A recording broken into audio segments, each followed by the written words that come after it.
Hello, welcome to Lakshmi's world.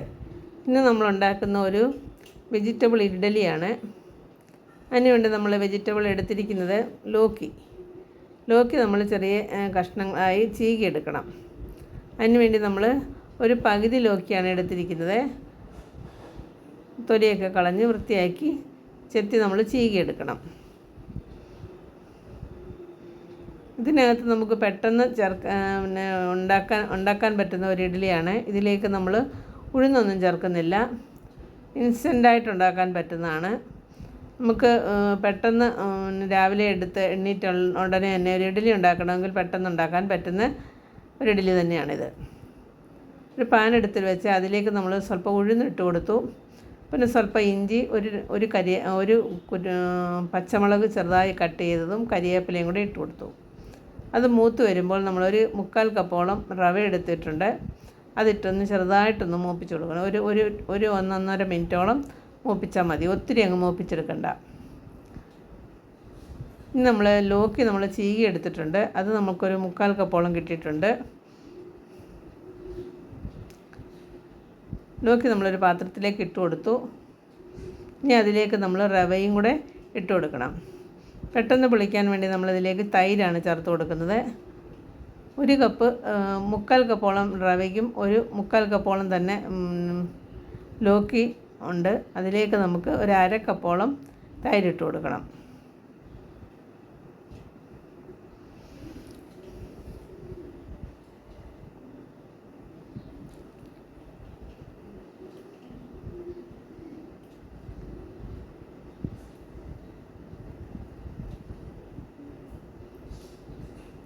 ഒരു cup തൈര് mix ചെയ്ത് നോക്കുക.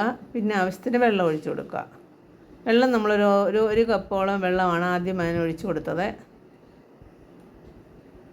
1 കപ്പ് വെള്ളം ഒഴിച്ച് നല്ലപോലെ മിക്സ് ചെയ്ത് ഒരു 5-10 മിനിറ്റ് നേരത്തേക്ക് നമ്മൾ സ്വല്പം നേരം ഒന്ന് അടച്ച് വയ്ക്കുക. അപ്പോഴത്തേക്ക് നമ്മുടെ റവയൊക്കെ കുതിർന്ന് വീർത്ത് വരും. വേണമെങ്കിൽ സ്വല്പം നമുക്ക് സോഡാപ്പൊടി ചേർക്കാൻ പറ്റും. സോഡാപ്പൊടി ചേർക്കാതെ തന്നെ ഉണ്ടാക്കാൻ പറ്റും. എന്നിട്ട് ഒരു 10-15 മിനിറ്റും കൂടെ ഇരിക്കണമെന്നേ ഉള്ളൂ.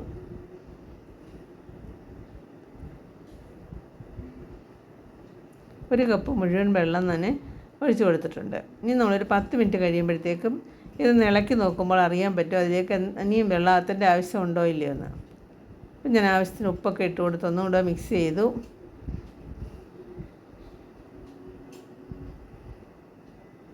ഒരു 10 മിനിറ്റ് കഴിഞ്ഞ് ഞാൻ എടുത്തപ്പോൾ അതിലേക്ക് വെള്ളം ഒട്ടും തന്നെ ഇല്ലായിരുന്നു. സ്വല്പം കൂടി 2-3 സ്പൂണും കൂടി വെള്ളം ഒഴിച്ചു. നല്ലപോലെ മിക്സ് ചെയ്തിട്ട് നമ്മൾ ഇഡ്ഡലി കോരി ഒഴിച്ച് എണ്ണയൊക്കെ പുരട്ടി വെച്ചിരിക്കുന്ന ഇഡ്ഡലി തട്ടിലേക്ക് കോരി ഒഴിച്ച് വയ്ക്കുക.